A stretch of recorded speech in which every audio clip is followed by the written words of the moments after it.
All right, let's go ahead and get started. Good afternoon, everybody. My name is Dave Hideman. I'm the application specialist for the steel segment here at Trimble. And today's webinar, we're going to be talking about using Tekla Structures for your steel and miscellaneous detailing. So this webinar is really going to be focused on those who maybe haven't seen Tekla before, or it's been a while, or you just have limited exposure to what it can do for you. So it's going to give you a nice broad overview of a lot of different things, from your modeling to drawing creation to changes to project management. If you have been using Tekla Structures for a while, you know, it might be worthwhile to see this webinar too, because we might touch on some things that maybe you haven't seen before, or maybe you're not utilizing yet in your software. So Tekla Structures can do pretty much everything that you need to do in your building. We can do hip and valley, embed, stairs and rails. We can do industrial type stuff. We can do light gauge, and I even hid concrete and rebar down there in the corner, because even though that's not our focus today, Tekla Structures can do it. So if that's a need that you have, always keep that in the back of your mind, that Tekla can do all of these things and more. So we're going to jump right in to a live demonstration here, but I just want to point out that while we're going through this, feel free to type in any questions that you may have. You know, we can't really hear you, so definitely type those in. We will try to be typing some responses as the webinar progresses and at the end. If we do not get to your question, we will still follow up with you afterwards, so go ahead and ask away. Even if we don't get to you, we will at some point. So let's go ahead and jump right in and you know, get started with this. Alright, so what I've got here is a brand new model started in Tekla Structures 2018i. I'm using a steel detailing roll and model template. I'm also running a primary license right now, which is our most popular license type. It has all of the features and functionality of a full-blown steel detailing license, but at a much more affordable price point. The only limitation there is model size, so it's perfect for your smaller steel projects.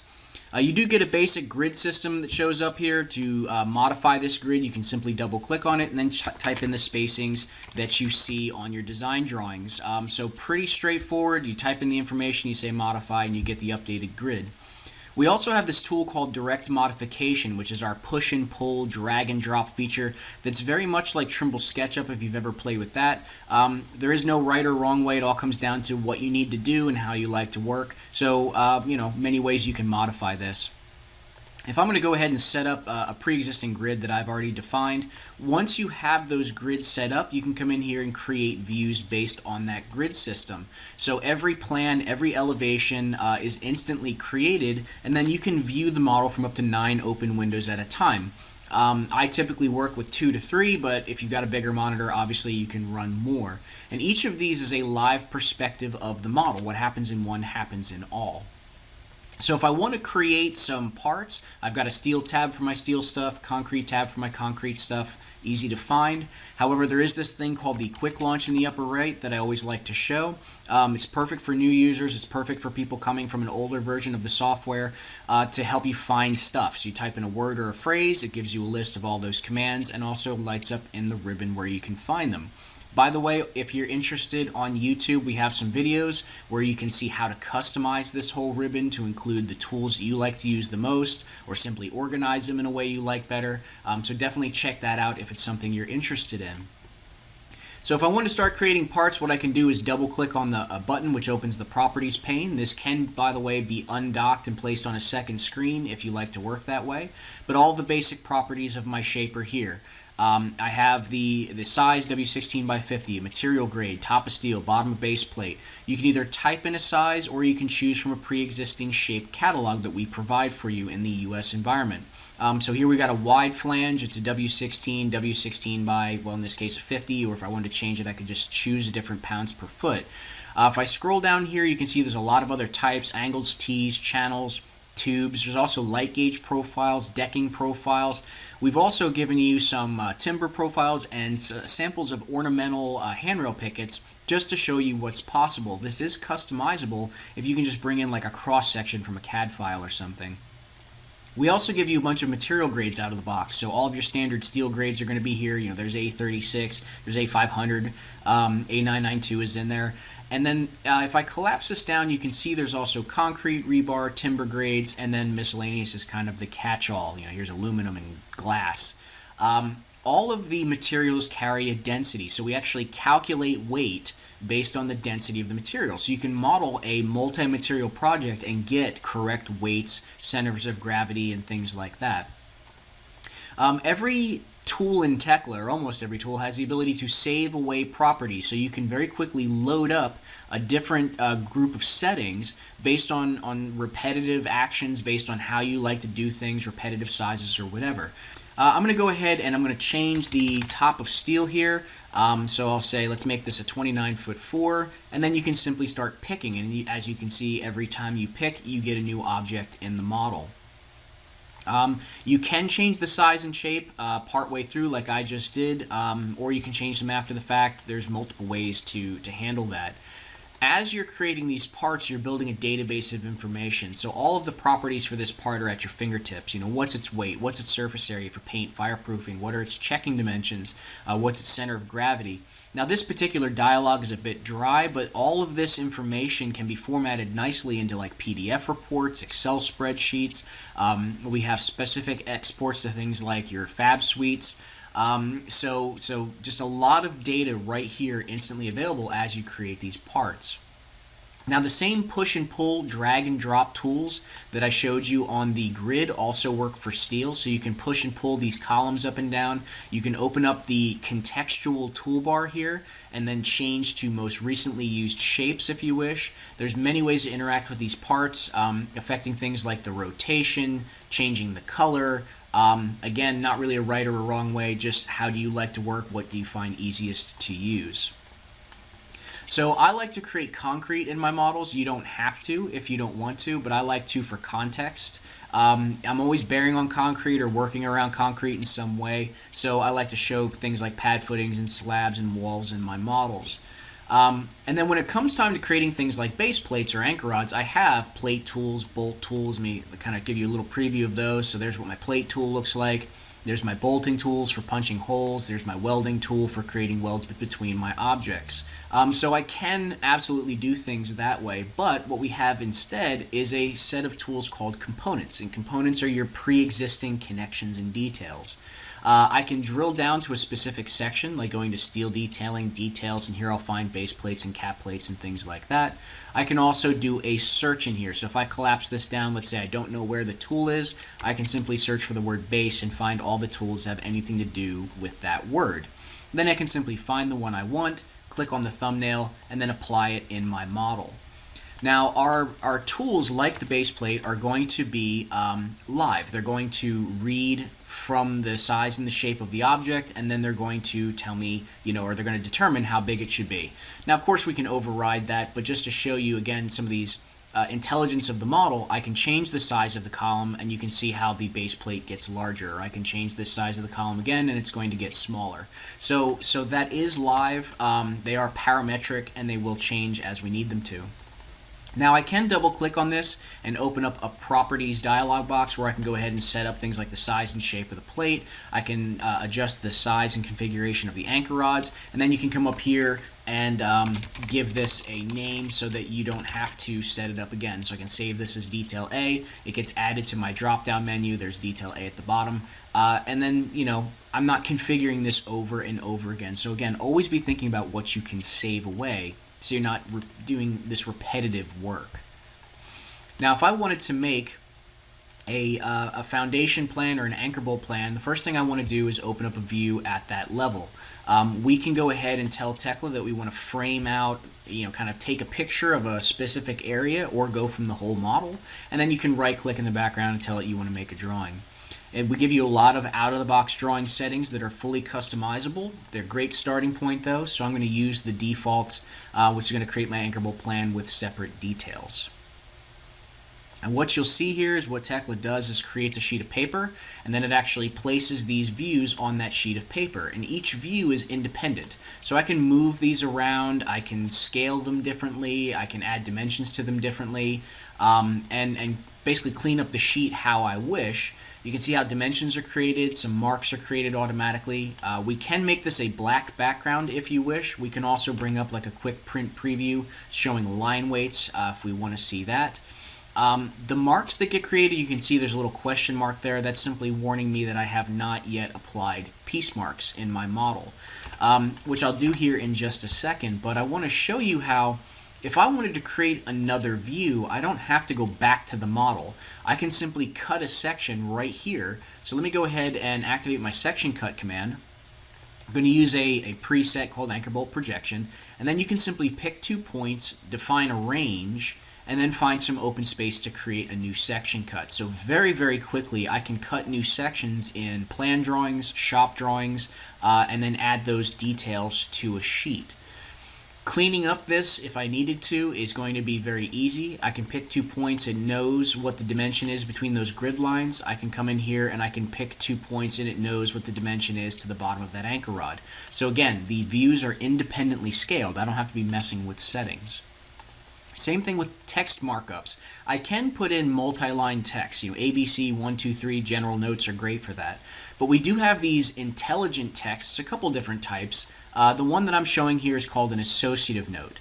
And associative notes, rather than me typing out word for word what I want, I teach it what I want it to say. I want you to show me the shipping mark, the shape, and the material grade. And then I can use those same settings on other types of objects. So I can use it on an anchor rod, I can use it on a pad footing, and it's always going to report back to me the shipping number, the shape, and the material grade.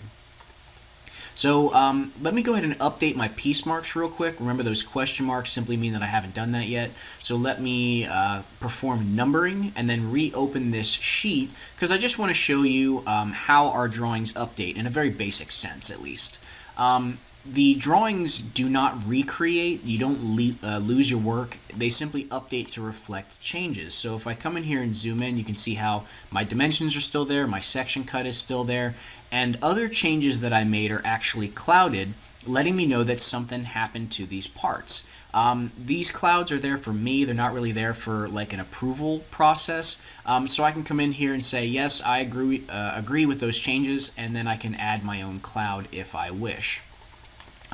So that something like that is normally how I would handle a revision that needed to be actually clouded up. Alright, so let me go back to the model. I want to create a platform of steel, and then we're going to go ahead and create some miscellaneous stuff that goes up to it. So I'm going to create or open up this plan at elevation 14'8". I come from a 2D background. A lot of our customers come from a 2D background. So let me see if I can maximize my views a little bit better here. So you can actually work in 2D and create a 3D model at the same time. So I can come over here and work in a plan that's cut at a specific level and very quickly create steel. I'm building a 3D model, but I'm not having to think about it too much, as far as thinking in 3D or working in 3D, the elevations and whatnot. I simply work in a 2D view and create parts, and they come in at the proper level. We do have some CAD related commands, so it's not going to be completely foreign territory either for doing things like construction lines and construction points. I like creating those because it helps me go ahead and set up equally spaced beams, infill beams, and things like that. There's some other tools that can help you do this as well. I'm just showing you one of them. And then we'll come down here, let's say we can offset from a known point. I'm going to frame out a little stair opening here. And then fill some beams in at the bottom section, then I'll be done with the beams here. So, I'm working very quickly here because there's a lot I want to cover, but as you can see, I can create some basic framing very simply in Tekla. Another option that you may be interested in, and I would definitely recommend checking out a previous webinar on ESTA modeling for this in more detail. You can actually import your design documentation right into the Tekla model. So you can import PDFs like I've done here, and use this PDF as a guide to trace it, essentially. You can trace over top of it because it is a snappable object. So you can align it with your structure, trace over top of it to create members, and very quickly lay out a building, whether you're a detailer, whether you're an estimator, whether you're, maybe you want to come back and use this as a checking tool because you're the checker on the job. So lots of ways that you can use that. Again, I'm not going to go into more detail with that. Definitely check out that webinar if that's something that you're interested in. But once you have some parts created, you may want to do something like create some connections. So I could, again, model of those things myself, but what I'll do here is come back to my component catalog where I'd search for base, and I can search for a word like clip. And then what I can do is come over here and choose a connection that I like, simply pick the objects that I want to apply the connection to, and we can see how it's gone ahead and cut those back, applied bolts, welds, and that sort of thing to the connections. So you can go through and do all of that. And you can go through piece by piece and apply those joints. But a faster way, and this is especially popular with estimators, but detailers use it as well for their simple framing, is using a tool called auto connection. So auto connection does exactly what its name implies. You can choose from a pre-configured type based on some connection rules, and then it finds the framing situation and then applies a connection everywhere it finds steel hitting steel. So it's just a nice quick way to throw in, again, if you're estimating, getting some quick plates and bolts and welds and things like that, or if you're a detailer, like I said, throwing in some quick stuff, it's just a great little tool for that. So at any time you can start generating reports. You can generate something like a material list. So I'll come in here and say, you know what, let's get a quick material list for all the steel that I've created so far. This is just one sample of an export that you can get from Tekla, and as you can see, it's found all my parts, organized them based on their size and shape, and then grouped them along with a total project weight at the bottom. So these reports are customizable. Again, just one way to digest that information, but a really powerful way to, something that you're normally filling out by hand, this will do it automatically for you. Another tool that people find very helpful is this tool called the organizer. The organizer does what its name implies. It organizes the model based on criteria. In the default settings, the criteria is the name, but it could be whatever. So if I wait for this to finish, there we go. It's found 46 steel assemblies, 24 of those are anchor rods, 16 of those are beams, 6 of those are columns, and as you can see when I click through the different groups, it's going to give me an instant feedback report. We can also organize this report based on criteria, things like the profile. So I'll drag profile to the column header, and it's going to organize my parts based on their profile. Or I could drag material grade up there and organize based on material grade. So, you can use whatever's important to you to organize this material and get an export. This organizer does export directly to Excel. So if you simply hit the export button, it will send it to an Excel spreadsheet so that you can, plug it into whatever systems you may have, or if you just want to print this up and use it as is, that's okay too. So just again, one more way to get that information out of the model. It's also possible to actually share the 3D model. Sometimes that is helpful in certain situations, whether it's part of your bid or whether you're just trying to make a point for like an RFI. One of the extensions that's available from our warehouse, our website, an extension, by the way, is kind of an add-on. There's hundreds of them on the warehouse that are included with your Tekla maintenance. This one is called Create 3D PDF. Not everybody has Tekla, so if you need to share your model with them, you can go ahead and use this tool to generate a 3D PDF. If they have Adobe or Bluebeam, we can open up either one of those, and then they can set this to basically spin it around and be able to look at it from different angles. Again, this is just Adobe Acrobat. So anybody can open up a 3D model and look at it. Again, great for sales, great for RFIs, great for change orders. Just one way you can share the model with outside parties. So I just want to show a couple more things as far as creating parts. So there are times that we're going to have to create either curved members, bent members, things like that. You would want to use a tool called Polybeam for most of those. A polybeam you insert by using 3 points or more. I just usually use 3 points. So you can do something like this to create an arched beam. You create the segments, and then you can double click on the middle point and change the chamfer to be an arc point. And this will average out the 3 points. So it's great for creating curves in the vertical. If you needed to create a swept beam, it's a very similar process. You just create your points in the horizontal instead. Let me go ahead and actually use the polybeam tool there for this. So you can start, go out to the middle, pick an endpoint. So now I've got a swept beam, or at least in the horizontal it's curving. I'll double click on that chamfer point again. Let me go ahead and turn off direct modification. Don't need it at this point. And modify that to be a swept beam in that sense. So if you're doing a curved member that is not also changing elevation, this would definitely be the tool to use, is polybeam. This is great for curved beams, channels, angles, even some plate. If I'm doing like a stair stringer, I would use some different tools. I would use something like this spiral beam. Spiral beam does a similar thing, but it's going to actually change elevation at the same time. So if I start here and go out, and I'm just going to pick some arbitrary points just so you can see how this command works. So that creates a curving and swept member that also changes elevation. You could, of course, just adjust those values from the property pane. So polybeam is a good one. Spiral beam is another good one. Those are going to be the two major tools I use, but there is also some bent plate tools. Let me just come over here and I was kind of randomly draw some plates. This is pretty powerful for making things like ductwork, bins and hoppers, material handling systems. This is really popular. So being able to come in here and draw the different sides of your bin or box or whatever it is you're working on. Let me go ahead and try that again. You can go ahead and make those. I messed up that side, but that's okay. We can join those together using the create cylindrical bent plate function. Now the radius when it's first created is based on the distance between those parts. So I can come in here using direct modification and change that radius if I wish. I can make it smaller, can't make it bigger because of the handles. If I do need to make it bigger, I may want to adjust these plate sizes a bit by pushing and pulling using, again, direct modification to resize these guys.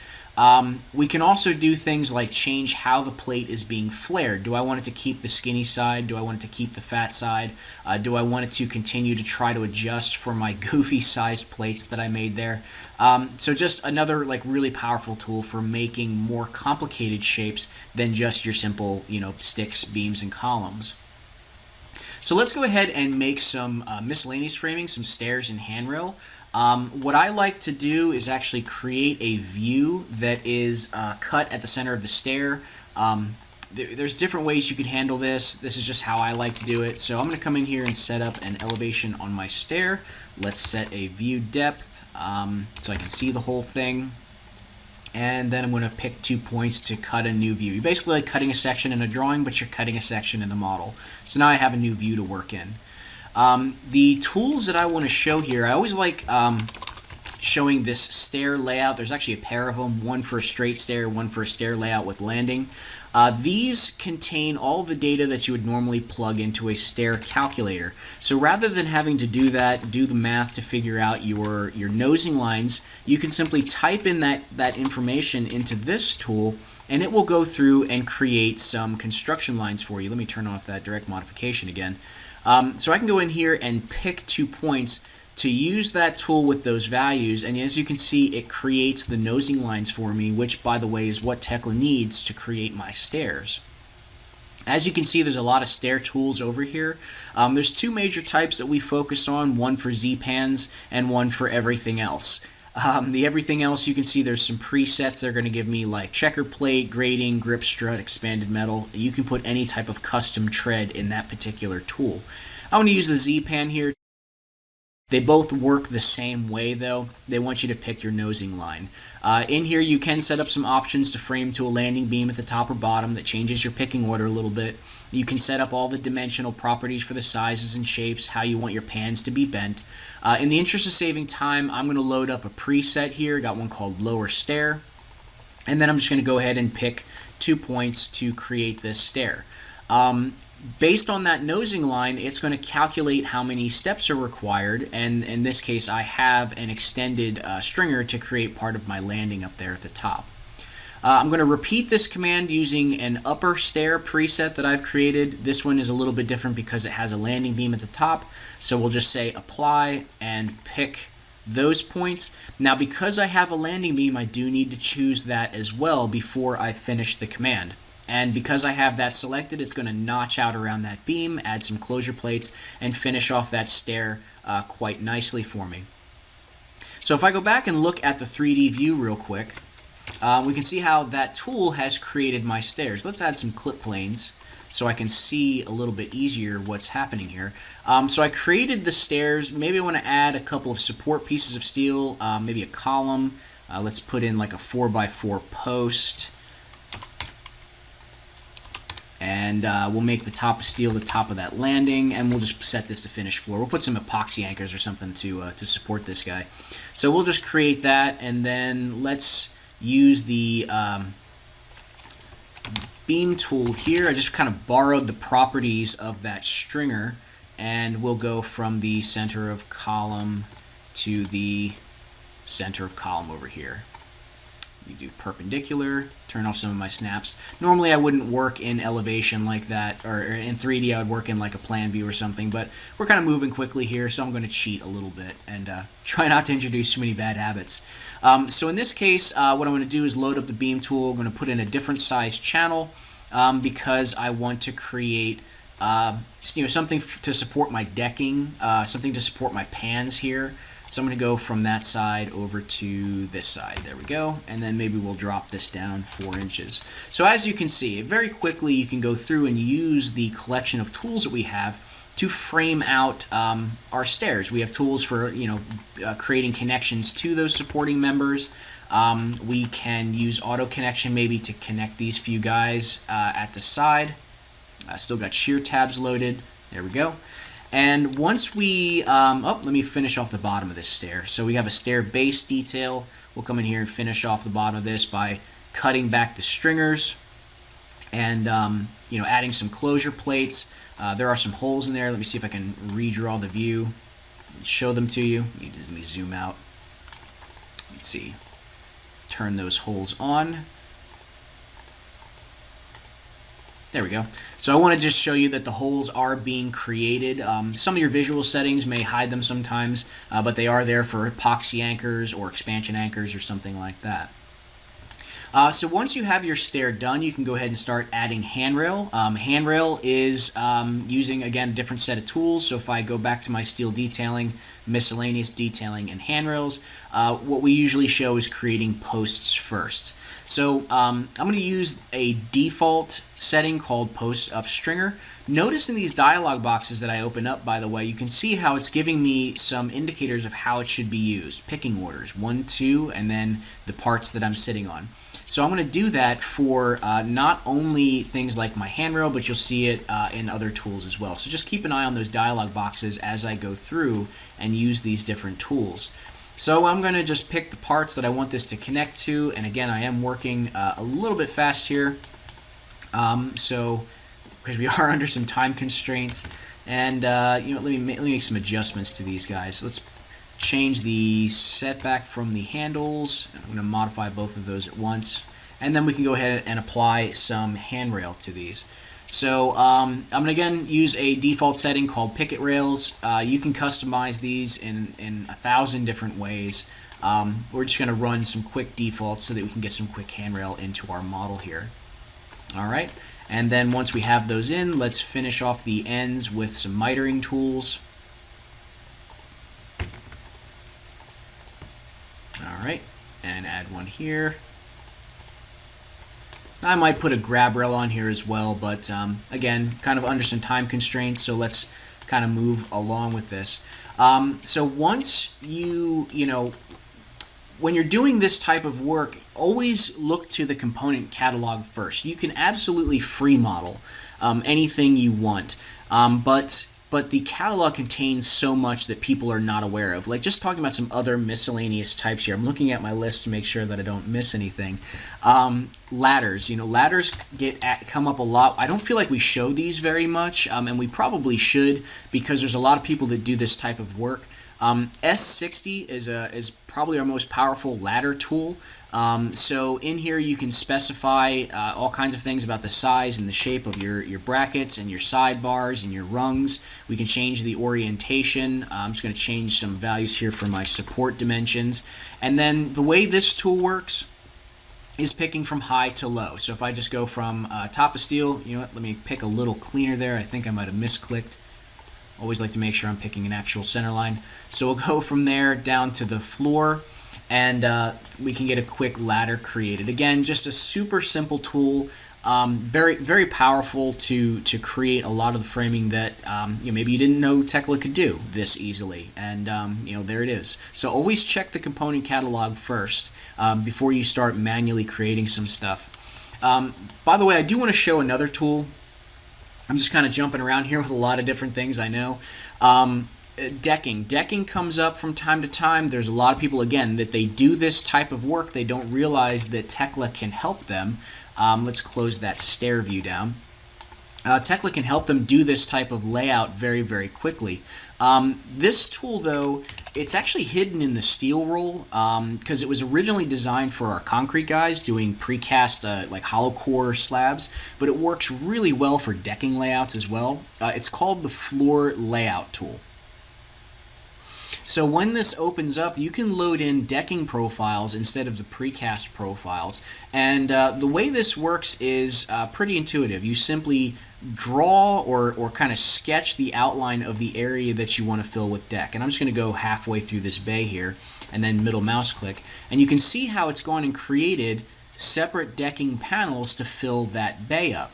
Now, some pretty cool stuff about this is those direct modification tools.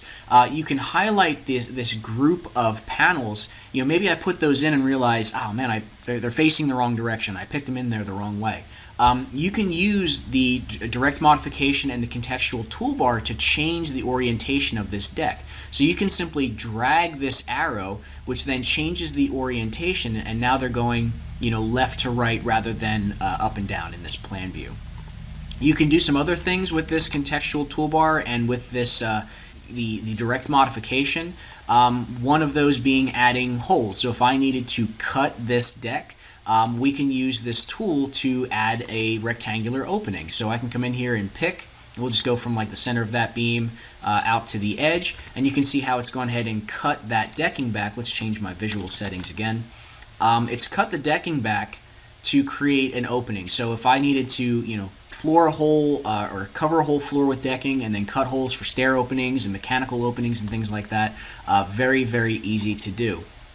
The first point, by the way, the first direction actually sets the direction of the deck, so you can make them go in the right way the first time very easily just by picking your points in a slightly different way. So that's a really great tool that not a lot of people know about. I was actually taught by one of our guys how to use this for decking. One day he was with our precast team, and I was just blown away how easy this was. So I like to share that with people. Now, not all flooring is decking. Sometimes we're dealing with grading. There are no super fast tools like that for grading, but let me just show you how we can currently handle that. Grading in Tekla typically is plate. Plate that has the appearance of a grading surface on it. And for most people, that's all you need, just kind of something quick and dirty. But we have the ability to go really, really detailed with it with these tools or these object types called items. So an item can be imported from, again, something like a SketchUp or another 3D modeling software that's not really structurally focused the way Tekla Structures is. And it's just a great way to handle things like grading or maybe diamond plate or clevises and other types of hardware. So so this is just a really powerful tool. They go in like beams. Let's see if I can pick. This is what I get for working in a 3D view. Let me open up my plan view again. And we'll just come in here and say, all right, let's create that item and turn on some of my snaps, and we'll go from the edge of the deck out. So these come in fixed sizes and shapes. It's like you ordered something from a manufacturer. So when it shows up in here, it's going to be one size. If you need it to be different, you would cut it down, just like you would cut an object that you got from a manufacturer. So let me go ahead and I'm going to cut this piece of this piece of grating along roughly the center line of that beam, and then we'll just copy this guy around. Now there are some tools. There's one called Array that you could use to array this object out, which would work probably pretty well, but sometimes just a simple copy tool is easy enough to use to fill up, something like this. Not a big deal to put these in. So I'll just copy this one bay over and we'll stop there. All right, so decking, grading, all kinds of flooring can be done in your Tekla model. Some of this stuff is going to be in our library already. Some of this stuff you're going to have to add from different sources. There are some tools where you can build your own custom grading panels for treads and whatnot and save them away very quickly. Again, I've got some YouTube videos on this stuff. Definitely go check out our channel for more of this type of stuff. A lot of really, really good information on there. One last piece of modeling stuff that I want to show, and then I want to show some quick shop drawings and how they handle changes, is a spiral stair. So I showed you how you can make things like this this channel that curves. We can do some bent plate tools, but we've wrapped these up inside of an application called the Spiral Staircase extension. Again, this is something available from the warehouse. There's no additional cost for this, just got to go and download it. And then you can put in a stair. I'll work out here first, and I'll actually put one in position. So you can pick 2 points to create a quick stair, and this can do both a twin stringer stair. It can also do a central column spiral, so depending on what you're trying to do.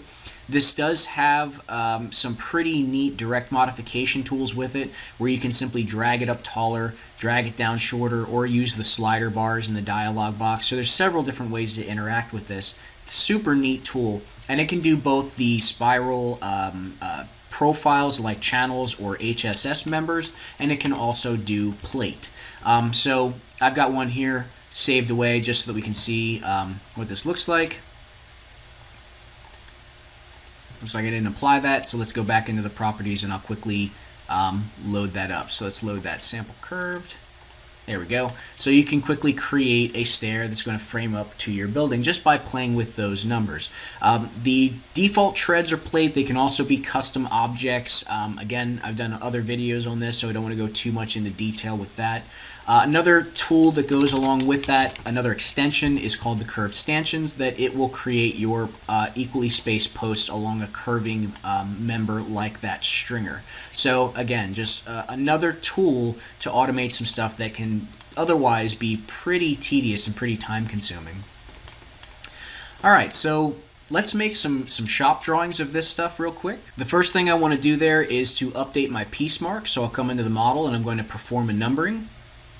And then I'm going to use some default drawing settings. Now there's a ton of out-of-the-box settings that we can use and modify and adjust. I'm going to focus on the stairs and handrail here.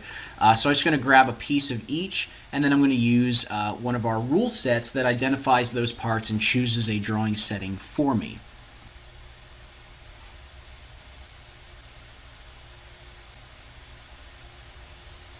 Alright, so down in the bottom left you can see it says 4 drawings have been created successfully. So if I go ahead and open up my document manager again, you can see that I got 2 stairs and 2 handrails. If I open up these drawings, let's take a quick look at them. I want to show you some additional extensions that can speed up your work. So you can see that dimensionally on the handrails there's not a lot being shown there with the default settings, and we actually did that to go along with this dimensioning tool. Let me turn off my hidden items here. So we have a handrail dimensioning app or extension available from the warehouse. Again, free download. And then when you run it, it provides some kind of a preview of your different dimensioning styles. So if you want to dimension along the slope, you can click this button. You can then go across the buttons and say, no, we don't really use that, but you know what, we like seeing the horizontal dimensions between the posts, and we also like seeing the vertical dimensions. So, so this just really helps speed up the cleanup of your drawings by using this handrail dimensioning application. So it may not get you, 100% of the way there, but it's going to easily knock out the bulk of the dimensions that you like to add. And then, of course, these are just regular dimensions, so if I want to come in here and, move these around or delete them or change them up somehow, I can. This just allows me to create those basic ones pretty fast. So handrail dimensioning, definitely check out that tool if you're doing miscellaneous work. For the stairs, same concept. We have an application that can help dimension those faster. It's called Z-Pan Dimensioning. As you can see, I do get some dimensions on here for the stairs, but they're not what I would consider a traditional dimensioning style.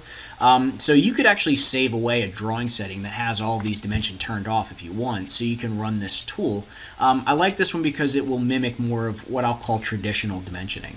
And then in here, it works a little bit differently. What you would do is configure your settings, hit create dimensions, and then you follow the prompts down here in the bottom left. Hopefully you guys can see that.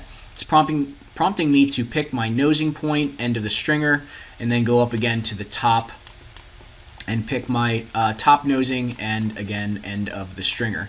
And then it's going to go through and find all the steps and create dimensions to them. It is prompting me for one more thing, to create a tread depth. So let's go ahead and do that. So now I've got my typical tread depth. I've got my running dimensions between my treads, or between my nosings. I have my spacing dimensions created in there. So like I said, a lot more traditional dimensioning style that you might expect, and it does it very, very quickly. It might require a little bit of cleanup, like, this dimension here I might not like, this dimension here I might not like. So you can adjust these again after they're in. They are just regular dimensions. This tool just helps speed up the application of them in the drawing. Bill of materials get filled out automatically, so that's a huge time savings there. But I do want to show you real quick how we handle changes to the model. That is obviously a major thing in the industry, is how do you handle changes. We can help you on the upfront detailing time, but it's really the downstream after you need to make changes where you're going to see huge time savings.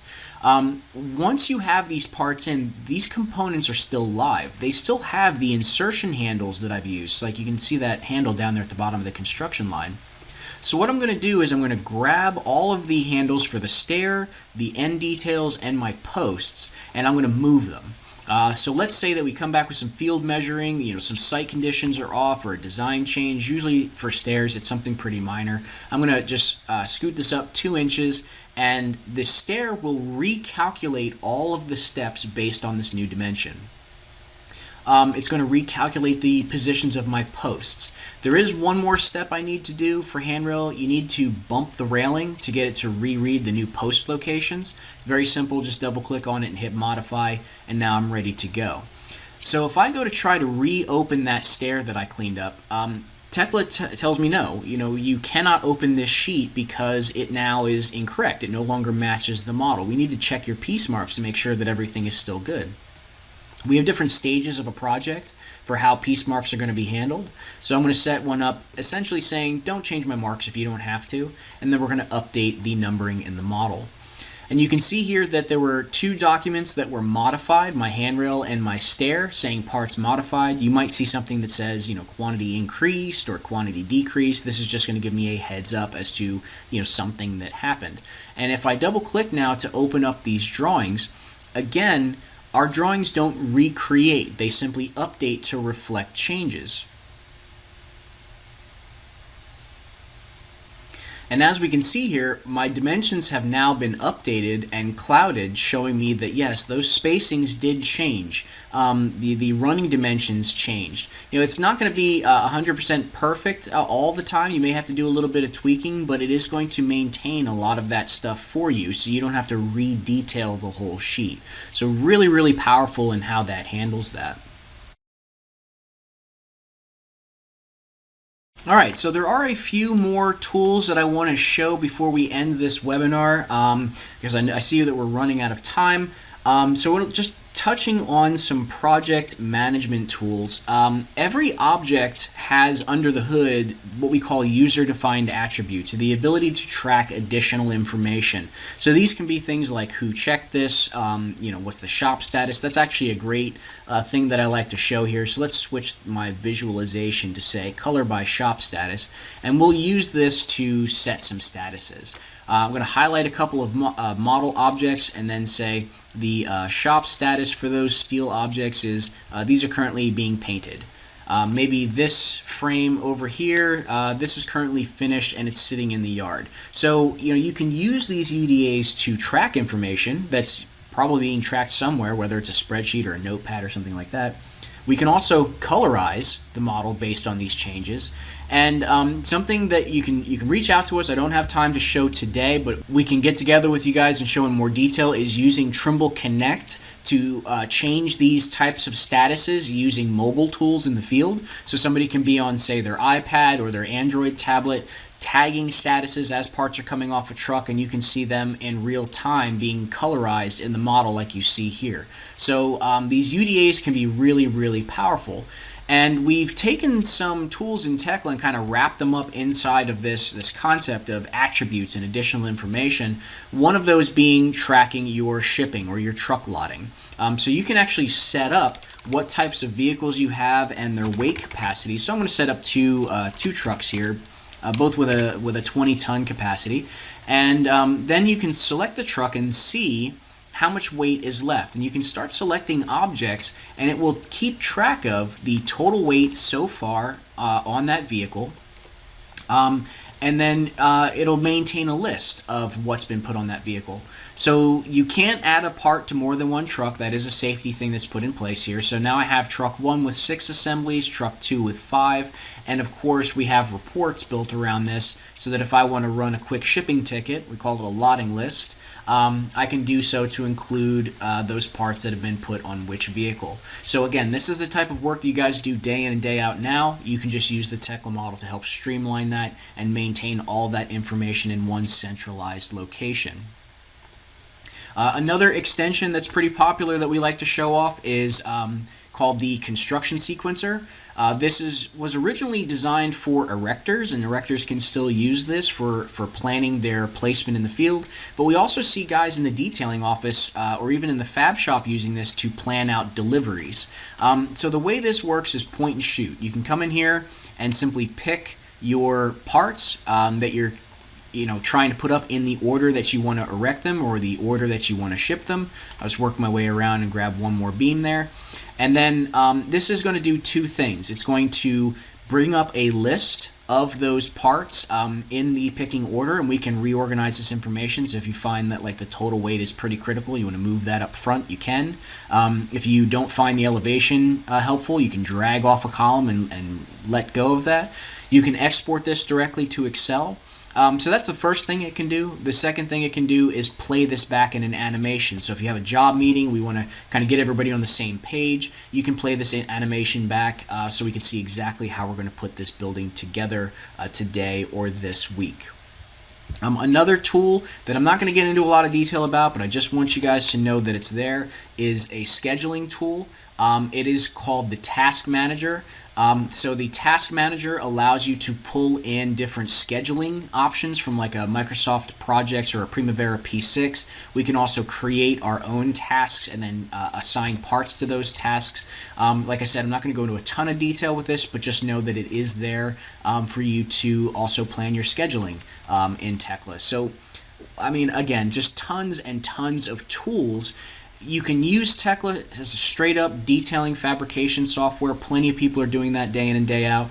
We can also use it for project management. We can use it for estimating. Tekla can be used for all these different aspects of your project lifecycle. It all just depends on what you want to do with it. So I'm going to wrap it up here. I know we're kind of running through most of our at least our lunch hour on the East Coast. I just want to say thanks for everybody for joining us.